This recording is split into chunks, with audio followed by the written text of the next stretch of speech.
Salut les photographes. Alors ici tu es sur une chaîne où on parle de photographie animalière, chats, chiens et chevaux. Et si tu as suivi mes autres vidéos, en fait tu dois savoir que j'ai 2 chiens à la maison et que je les prends souvent comme modèle et comme exemple pour mes vidéos pour te montrer des astuces pour photographier tes chiens. Et sur les réseaux sociaux, j'ai reçu plusieurs fois la question, mais comment tu fais pour prendre en photo tes chiens comme ça et en te filmant en même temps? Ils doivent être super obéissants tes chiens. Alors je vais peut-être décevoir, mais pas du tout. Alors du coup je vais te donner des astuces pour photographier ton propre chien et ça même s'il écoute rien. C'est parti.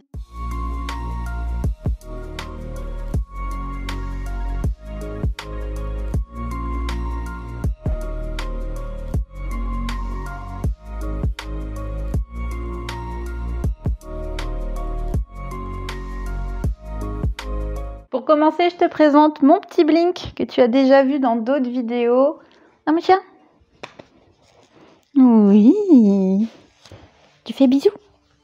Tu fais bisous? Bon, tu vois qu'il écoute pas si bien que ça. Dans cette vidéo, je vais te donner 6 astuces pour prendre en photo ton propre chien et c'est valable s'il écoute super bien comme s'il écoute pas du tout. Et je peux t'assurer que mes chiens sont pas du tout des rois de l'obéissance, bien au contraire. Ils ont quelques notions de base quand même, ils savent quand même se coucher, assis, tout ça, mais dès qu'on est en balade, je peux parler comme je veux, chinois, japonais, tout ce que tu veux, je peux secouer un steak haché, ils ne m'écoutent pas et ils ne reviennent pas forcément. Donc voilà, ça c'est du caractère de gros chien têtu, n'est-ce pas? Et dans tous les cas, tous les chiens ne sont pas capables de connaître tous les ordres. Par exemple, tu as un chien handicapé qui peut être sourd ou aveugle. Si tu as un chiot, forcément les petits chiots n'ont pas, de dressage n'ont pas encore d'obéissance et c'est pas pour autant que c'est impossible de les prendre en photo.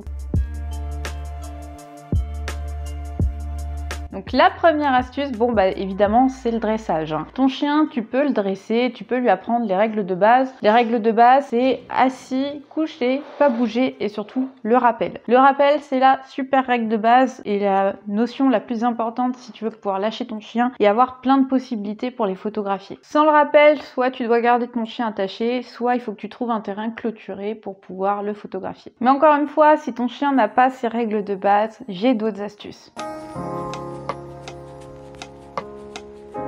La deuxième astuce, c'est d'appâter ton chien. Sache que le soudoiement est complètement autorisé avec les animaux. La première façon d'appâter ton chien, d'autant s'il est gourmand, mais crois-moi, tous les chiens sont gourmands, c'est la friandise. Blink. Hop. Oui, c'est bien mon chien. Toi aussi, c'est bien mon loulou. Donc la friandise, même avec des gros malamutes bien difficiles, tu peux les appâter. Là, ils sont super attentifs. Louga, bisous. Oui, c'est bien bisous. Là, ils vont plus me lâcher de la vidéo, c'est certain. Hein, les chiens. La friandise, c'est une possibilité certaine, mais c'est pas la seule. Tu peux aussi utiliser des jouets. Si l'animal est très joueur, notamment pour les chiots, ça peut très bien marcher. Un petit jouet, une balle, un pouic-pouic, tout ce que tu veux qui attire leur regard et qui les fait réagir. Ça peut être aussi simplement des câlins. Il y a des chiens qui sont très câlins et qui feraient n'importe quoi pour un bisou ou un câlin. Donc ça peut marcher aussi. Par rapport aux friandises, la contrepartie, si tu as un chien trop gourmand, c'est qu'il va être collé à tes basques et tu n'arriveras pas à le prendre en photo. Donc l'idéal dans ces cas-là, c'est de te munir d'une grande longe et de s'amuser avec des friandises à le rappeler de temps en temps. Puis hop, tu le laisses vagabonder, puis tu le rappelles avec des friandises, puis tu le laisses vagabonder et tu essayes de le prendre un peu sur le vif dans ces moments-là. La troisième astuce, c'est simplement de le prendre sur le vif, c'est-à-dire que tu le laisses vagabonder comme il veut. Tu le laisses vagabonder dans son environnement et tu te tiens prêt à le photographier. Tu peux éventuellement jeter des bâtons, des cailloux ou faire des grands gestes ou des grands bruits pour attirer son attention, mais c'est une possibilité. Si ton chien n'a pas de rappel, je te conseille de te munir d'une grande longe de type 15 mètres ou au moins 10 mètres. Ça te permettra de pouvoir prendre du recul tout en gardant ton chien attaché pour plus de sécurité. De mon côté, j'utilise des longes qu'on appelle en bioéthane. C'est une matière super parce que c'est imperméable, ça se nettoie facilement et ça évite que ça s'alourdisse s'il pleut, si ça passe dans des flaques, etc. Ça ne s'alourdit pas, c'est très léger, c'est très solide.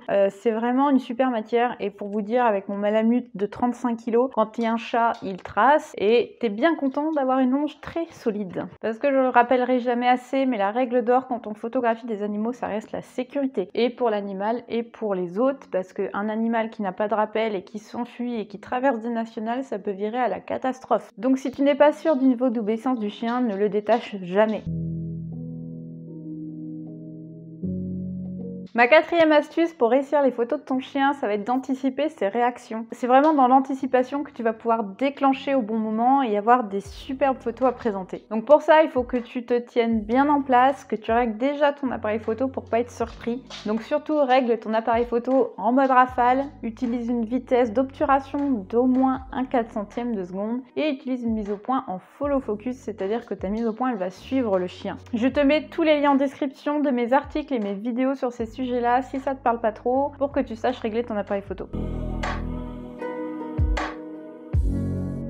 Ma cinquième astuce, utilise des focales courtes. Donc les focales courtes, c'est donc des objectifs qui sont relativement courts, ce qu'on appelle des grands angles. Pour te donner un exemple, je suis fada de mon objectif 135 mm. Je t'ai d'ailleurs fait une vidéo dessus, c'est vraiment mon objectif fétiche en photographie animalière. Mais je vais être honnête avec toi, quand je pars toute seule avec mes chiens pour les prendre en photo, sachant que tout le gros, je ne le détache pas parce que c'est un malamute, c'est un primitif, c'est un chasseur. Il suffit de croiser un lapin et c'est fini, il peut courir sur des kilomètres. Donc je par précaution, je ne le détache jamais quand je suis toute seule avec lui. Donc avec ma longe de 10 mètres, et ben forcément mon 135 mm c'est compliqué parce qu'il va aller trop loin et j'aurai pas assez de recul pour faire les photos que je veux. Donc je me munis de mon meilleur 50 mm. Je trouve que c'est une bonne focale quand je suis toute seule, que je dois gérer mon appareil photo et mon chien. C'est quand même beaucoup plus facile de pouvoir faire des photos tout en restant pas trop loin de son chien. Pour moi l'idéal c'est le 50 mm sur un plein format si tu es tout seul avec ton chien. Si tu es sur un capteur type APS-C, je te conseille plutôt un 24 ou un 35 mm. Ça risque de déformer un petit peu tes photos, ça va pas donner les mêmes perspectives, mais au moins tu arriveras à faire des photos dans des conditions, on va dire, plus simples que si tu as une longue focale. Voilà, tu n'arriveras pas à faire des photos à 200 mm si tu dois tenir ton chien au bout d'une laisse.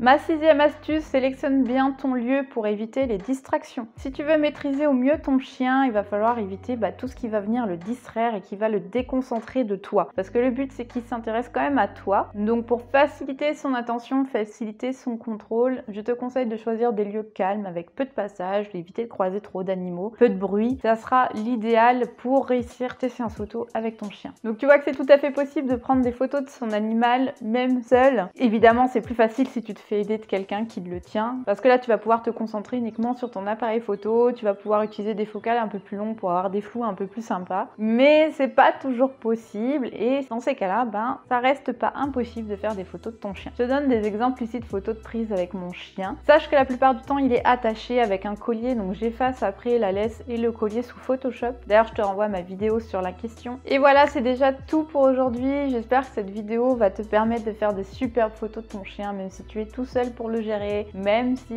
j'ai l'impression que c'est impossible parce que ton chien ne t'écoute pas, c'est pas grave, c'est possible. N'hésite pas à partager en commentaire toutes les difficultés que tu rencontres dans les photos avec tes chiens, comme ça peut-être ça donnera des idées de vidéos et que je pourrais t'aider avec de nouveaux contenus. Si cette vidéo t'a plu, pense surtout à activer la petite cloche et à t'abonner pour être au courant des prochaines vidéos. Et on se dit à très bientôt, fais plein de photos, surtout porte-toi bien et ciao!